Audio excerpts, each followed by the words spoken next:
What's up guys, welcome to the 2018 NBA mock draft. I compiled this mock draft with 4 of my other friends on Twitter, and together we basically spent an hour combing through all the prospects and looking at the 14 lottery teams and deciding what makes sense for each team at every level.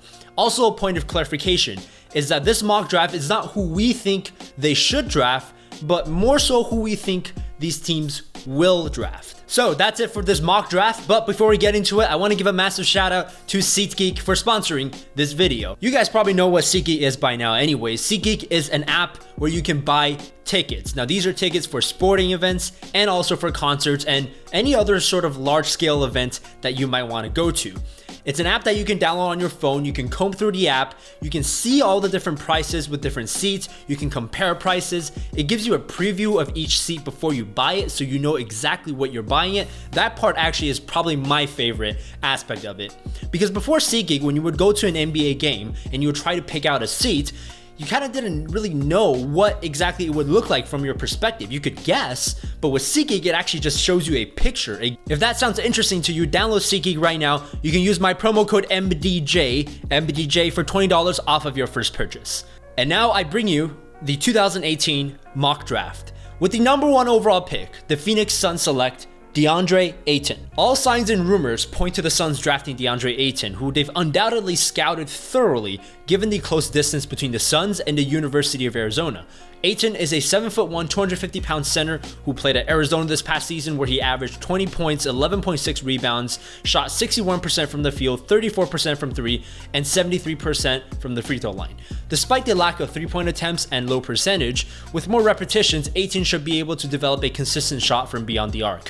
Physically, Ayton is one of the most gifted athletes at his size we've seen in a while. He can get up and down the court pretty quickly and still make good use of his size advantage. He can score in a variety of ways around the basket, finishing around the rim, post-ups, face-ups, and so on. But he is by no means a perfect prospect. One thing he lacks is defensive instincts. He does have the physical tools to be a great rim protector, but that hasn't presented itself much at Arizona.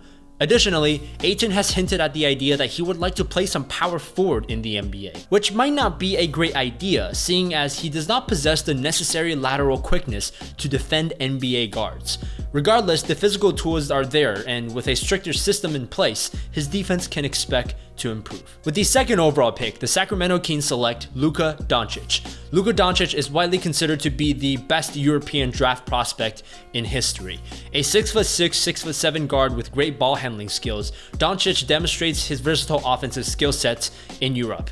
His shot off the dribble is beautiful to watch, he maneuvers around the pick and roll really well, and he has fantastic court vision, which is a common theme for many European prospects. One main concern for Doncic is his lack of athleticism.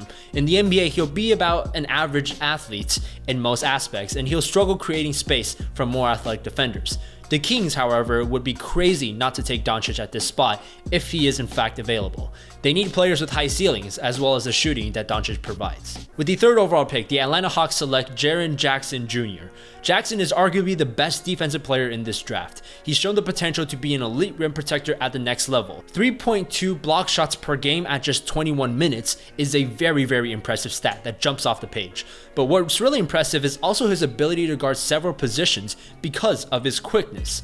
Another big strength for Jackson is that he is one of the better shooters amongst big men prospects. His shot looks great and it should translate neatly into the NBA. There is some concern as to Jackson's offensive ceiling. He's still very raw offensively, which is why he just averaged 10.9 points per game. And right now it seems like his ceiling as an offensive player may be no higher than a second option on a championship level team, which, look, isn't bad, but there are other prospects with arguably higher offensive ceilings. But he's a surefire defensive star, and his shooting will make him a valuable piece on the offensive end, regardless of how he develops. He should fit nicely alongside John Collins for Atlanta's front court, where he'll get every chance to develop as an offensive player. With the 4th overall pick, the Grizzlies select Marvin Bagley. Bagley is a 6'10" power forward or center who played for Duke. There he averaged 21 points per game, 11 rebounds, 1.5 assists, 61% from the field, 62% from the free throw line, and 39% from 3 on about 2 attempts per game. Bagley is both a freak athlete and a polished offensive player. His athleticism has been on full display all season, whether it be dunks or him going coast to coast. He has remarkable footwork and ball handling skills for his size, which allows him to blow by many slower power forwards and centers. Bagley has also demonstrated the ability to knock down jumpers, although it remains to be seen just how much of his offensive game will tailor towards it. There are some concerns about his free throw shooting, but outside of that, there's no doubting his immediate offensive skill set as well as his sky-high potential. His defense, however, prevents him from being the #1 overall pick. He struggled immensely on the defensive end at Duke. All throughout the season, Duke's defense was better when he was off the floor than when he was on the floor. At one point, Duke even resorted to a 2-3 zone just to compensate for Bagley's poor defensive abilities. It's a combination of bad instincts and bad effort. The effort part is easily solvable with the right coaching, but the instincts part will take some time. With that being said, he's a perfect selection for Memphis, and Marc Gasol can teach him a couple things about being a versatile offensive big man. With the 5th overall pick, the Dallas Mavericks select Mo Bamba. Bamba is right up there alongside Jaren Jackson Jr. as the best defensive prospects in this draft. Because of his insane wingspan, Bamba will have no trouble being an effective rim protector and a weak side shot blocker. His long reach will also make it difficult for opposing guards to throw lobs or passes into the paint. For his size, Bamba is also pretty mobile as he gets up and down the court with relative ease. The big question with Bamba is his frame. By the eye test, you can just see that he's slim and he'll need a couple years to put on enough weight to maximize his abilities. But from our perspective, we've seen plenty of skinny prospects come into the league and overcome their physical advantage, so this isn't too much of a concern. Bamba's offensive potential also remains to be seen. He has a pretty high ceiling, but he's far from reaching it. He's shown some ability to knock down shots from outside and finish around the rim, but on that end of the floor, he's still very raw. Dallas does need a center, however, and thus Bamba is a logical choice here for them. With the 6th overall pick, we have the Orlando Magic selecting Trae Young. Trae Young, probably the most controversial prospect in this draft, drawing comparisons anywhere from Steph Curry to Jimmer Fredette. He became famous for his incredible shot making from the outside, a player with seemingly limitless range and limitless confidence. His ability to shoot off the dribble is unquestionably unique, and during his time at Oklahoma, he became a very intuitive pick and roll ball handler. Additionally, his playmaking is also on point, and Young is much more than just an undersized shooting guard. With that being said, his weaknesses are about as glaring as his strengths. First is his questionable shot selection. It's hard to tell how much of Young's shot selection is because of Oklahoma's system or because of his own playstyle. Second is his defense. Trae Young has below average athleticism and size and will need to work hard to become a playable defender. There are also concerns as to his effort level on that end of the floor, which is not good for someone who already struggles defensively, even when he's trying. We expect the Orlando Magic, a team that needs a point guard, to take a chance on Trae Young. With the 7th overall pick, the Chicago Bulls select Michael Porter Jr. Porter Jr. is a forward with great shooting mechanics, a high release, a soft touch. He can shoot off the dribble, off the catch, good all-around scorer, good from behind the arc, good mid-range shot, and a consistent finisher around the rim. He can play anywhere between 2 to 4 on offense, and he does have the potential to become a versatile defender due to his length and quickness.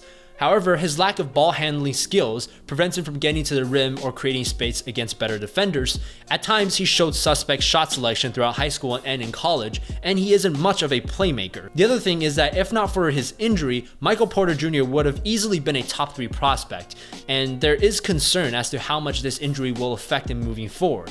At the 7th spot though, we expect the Chicago Bulls to take a chance on a player with a high offensive ceiling at a position that they need. With the 8th overall pick, the Cavs select Mikal Bridges. If we operate under the assumption that LeBron is staying, which is an assumption, not a guarantee, we think that the Cavs will go for a surefire prospect that can immediately come in and contribute. And Bridges is one of the safest players to draft this year. Not only does he have the athleticism and lateral quickness which can help him be an amazing defender, he also has high IQ on the defensive end, which is rare to see in a rookie or in a prospect. On top of that, his shooting skills are elite, even though he can't create his own shot. He still can become immediately a really good catch and shoot player, as he shot 44% from 3 on 6 attempts per game in Villanova and shot 85% from the free throw line, which is very promising.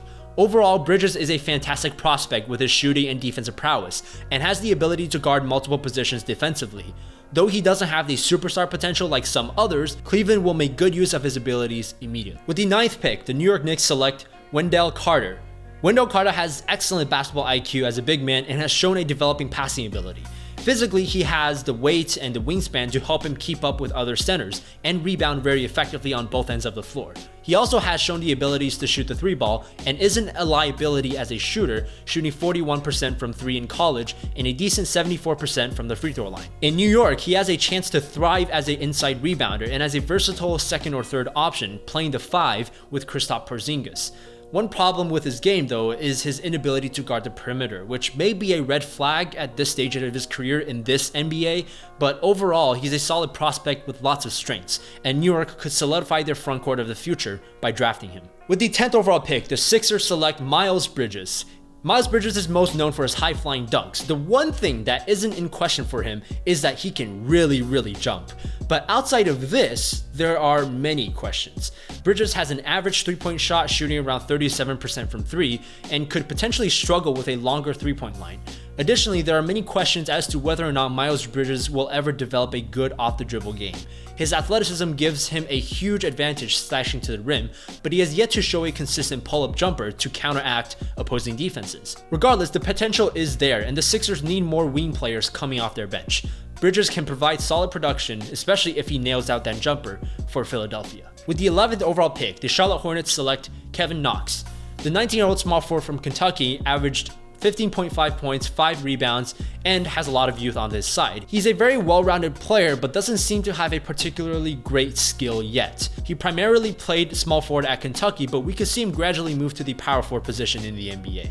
His size and athleticism would allow him to switch on defense, but he doesn't always seem interested or focused, which could change under different circumstances. He can get to the rim with ease, having shot 68% from the rim during college, and he can stretch the floor really well. In some aspects, he's a jack of all trades. The Hornets will be able to develop Knox without any pressure and could give him big minutes alongside Monk. There's no other competition in his position other than MKG, so Knox is an easy choice for Charlotte. The Clippers have back-to-back picks with number 12 and number 13, and with the first one, we believe they'll take Collin Sexton. Sexton is a hyper-athletic but somewhat undersized point guard who plays with an intensity that reminds some of Russell Westbrook. To us though, he looks more like an Eric Bledsoe. He has the potential to be a lockdown defender defensively. Offensively, he attacks the rim relentlessly, draws a ton of fouls, and has a very quick first step. He's a good ball handler, and the Clippers need some young talent at the point guard position. However, there are some questions as to how good a shooter Sexton could be. Thus, the comparisons to average shooters like Bledsoe and Westbrook. Sexton also had a bad habit of making risky passes in Alabama, which he'll need to fix if he ever wants to play point guard in the NBA. With the other pick, we expect the Clippers to take Robert Williams. Robert Williams is a 20-year-old center with good length and even better athleticism. An elite finisher at the rim who will fight for every rebound on both sides of the floor and can block shots. Now, one big weakness in his game is that he's a pretty bad free throw shooter, and it doesn't seem like he'll ever be able to splash the floor, so playing the power forward is essentially out of the question. We think that there's a good chance DeAndre Jordan won't remain on the Clippers this upcoming season, leaving a hole at the center position for LA. Even if Jordan stays, he's approaching 30 years old, and they could still use a center coming off the bench while preparing him to take over that role. And finally, with the 14th overall pick, the Denver Nuggets select Lonnie Walker. Lonnie Walker has really good shooting mechanics and will stretch the floor very well in the NBA. He can get to the rim even with contact, but does settle for bad shots sometimes. He needs to work on his handles and his shot selection. He's a great athlete, but he has injury concerns that might hurt his draft stock. He isn't a great playmaker and isn't that great off the ball, something that will also require work. But he is overall a very versatile scorer and a good one-on-one defender, even though he lacks some of the switching ability that other wing prospects have. We think the Nuggets would want a high-ceiling shooting guard off the bench that has all-star potential. A player who can get you points, defend other guards, might be too much for the Nuggets to pass up on. Denver is a great place to be for Walker, somewhere where he can learn from the others around him, compete for the playoffs, but not have the crazy amount of pressure that comes with being a rookie that starts for a team. That concludes our mock draft. Comment below which picks you agree with, which picks you disagree with, and why. Additionally, just one last big thank you to the 4 guys who helped me with this mock draft on Twitter. Go follow them. A couple of them also have YouTube channels, and I'll link them down in the description below. Okay, that's it for this video. I might look back on this video and see how much of these picks we got right. But anyways, I'm excited for this year's class. It has a lot of interesting players in it. So let's just wait to see what the draft brings to us.